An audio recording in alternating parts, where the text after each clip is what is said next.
একটা ছোট্ট গ্রামে বাস করত রমিজ নামের এক গরিব কৃষক। তার ছোট্ট একটা কুঁড়েঘর আর সামান্য জমি ছাড়া কিছুই ছিল না। কিন্তু সে ছিল পরিশ্রমী, সৎ আর খুবই সহজ সরল মানুষ। তার স্ত্রী জাহানারাও ঠিক তেমনি সহযোগী, ধৈর্যশী ও ভালোবাসায় ভরা এক নারী। প্রতিদিন ভোরে রমিজ মাঠে যেত, আর জাহানারা রান্না করে, ঘরের সব কাজ সামলাত।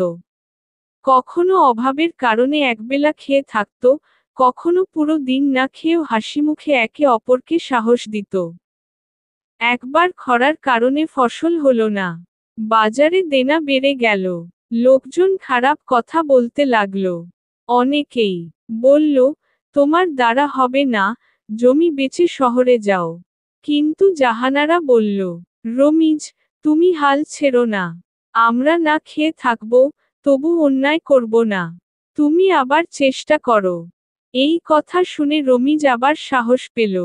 সে তার শেষ টাকায় কিছু বীজ কিনল। দিনরাত খেটে ফসল লাগালো।